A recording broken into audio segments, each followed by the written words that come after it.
Assalamualaikum warahmatullahi wabarakatuh. Perkenalkan, nama saya Khairul Nisa dari kelas MJ805 Program Studi PJJ Manajemen. Di sini saya akan memaparkan rangkuman chapter 1-7 mata kuliah Bisnis Intelijen dengan dosen pengampu Bapak Novidian Natasya. Bagian pertama, komponen proses pengambilan keputusan, yaitu terdiri dari business intelligence, sistem pendukung keputusan, dan data warehousing. Yang pertama, apa itu business intelligence? Business intelligence adalah bidang yang mengintegrasikan model matematika dan analisis untuk mengambil informasi berharga dari data. Tujuannya yaitu mendukung pengambilan keputusan yang kompleks, mengoptimalkan operasi, memahami tren pasar, dan membuat keputusan strategis. Contoh penggunaan bisnis intelligence yaitu perusahaan retail menganalisis data penjualan untuk mengoptimalkan harga dan pemasaran. Komponen utama bisnis intelligence terdiri dari teori keputusan, yaitu memahami bagaimana keputusan dibuat, teknologi data warehouse, menyimpan dan mengelola data dalam skala besar, model matematika yang mencakup teknik optimasi dan data mining, domain aplikasi yaitu area bisnis tempat bisnis intelligence diterapkan. Arsitektur dan proses analisis bisnis intelligence yaitu menggambarkan infrastruktur teknologi yang mendasari implementasi bisnis intelligence yang mencakup perangkat keras, lunak, jaringan, database untuk bisnis intelligence. Proses analisis bisnis intelligence dimulai dari pengumpulan data dari berbagai sumber, diikuti oleh pemodelan data untuk mempresentasikan informasi dalam format yang relevan. Kemudian analisis dilakukan untuk menghasilkan wawasan dan pola yang bermakna, dan akhirnya analisis disajikan. Contohnya, analisis kampanye pemasaran.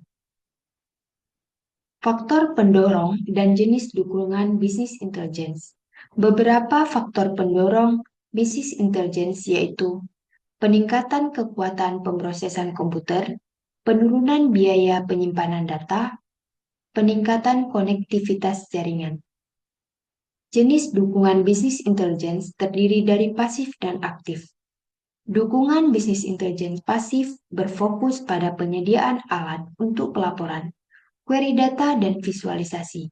Hal ini memungkinkan pengguna untuk mengakses dan menjelajahi data untuk memahami apa yang telah terjadi. Jenis dukungan bisnis intelijen aktif, di sisi lain menggunakan model matematika untuk menghasilkan prediksi, rekomendasi, dan wawasan yang lebih mendalam, membantu mengambil keputusan untuk mengantisipasi tren masa depan dan mengambil tindakan proaktif. 2. Sistem pendukung keputusan. Sistem pendukung keputusan merupakan sistem informasi untuk membantu pengambilan keputusan. Proses pengambilan keputusan diawali dengan identifikasi masalah, perancangan solusi, pemilihan solusi, implementasi, dan monitoring. Contohnya, proses pengambilan keputusan untuk mengevaluasi skenario perencanaan inventaris. 3. Data warehousing. Data warehouse merupakan repositori pusat dari data terintegrasi yang dirancang khusus untuk mendukung analisis dan pelaporan dalam konteks bisnis intelligence. Perbedaan dengan sistem transaksional yaitu data warehouse dioptimalkan untuk analisis bukan transaksi. Contohnya adalah menggabungkan data penjualan, pelanggan, dan produk untuk analisis tren. Arsitektur data warehouse. Arsitektur data warehouse terdiri dari beberapa komponen, yaitu ETL, extraction, transformation, loading, yaitu memindahkan dan menyiapkan data. Yang kedua, metadata, yaitu informasi tentang data, sumber, definisi, transformasi. Yang ketiga, kubus dan analisis multidimensional, yaitu analisis data dari berbagai perspektif. Contoh, alat ETL membersihkan dan memuat data pelanggan ke dalam data warehouse. Bagian 2 yaitu model dan metode matematika. Terdiri dari yang pertama ada model matematika untuk pengambilan keputusan, yang kedua data mining, yang ketiga persiapan data, yang keempat eksplorasi data. 1. Model matematika. Model matematika merupakan representasi abstrak dari sistem yang nyata, menggunakan simbol dan persamaan untuk menggambarkan hubungan dan perilaku. Struktur komponen model terdiri struktur komponen model meliputi variabel, parameter, fungsi tujuan, batasan. Variabel yaitu faktor yang dapat berubah, parameter, nilai konstan, fungsi tujuan, apa yang ingin dioptimalkan, dan yang terakhir batasan. Contohnya, model optimasi rantai pasokan.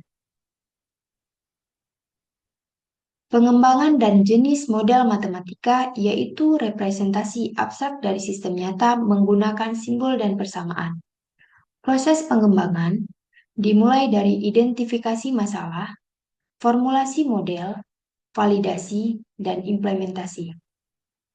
Jenis modelnya, yang pertama deskriptif, menggambarkan data, kedua prediktif, memprediksi hasil, ketiga normatif atau preskriptif, menyarankan tindakan terbaik.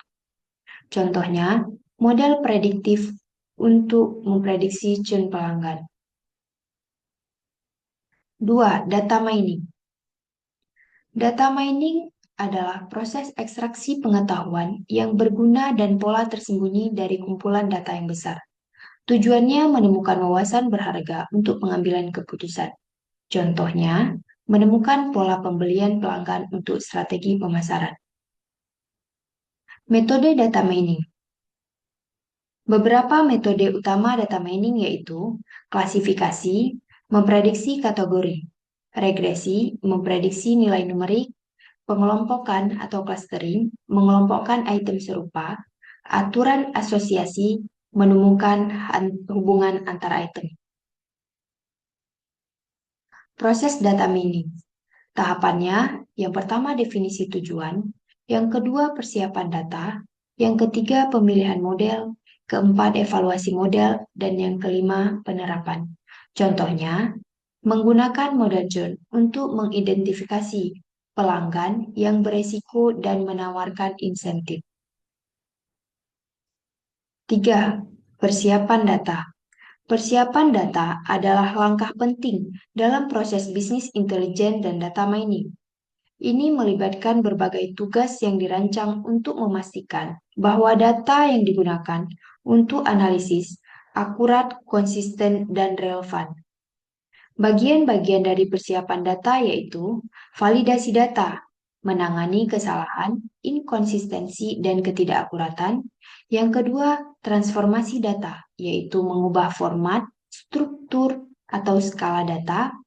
Yang ketiga, reduksi data, yaitu mengurangi ukuran data tanpa kehilangan informasi penting.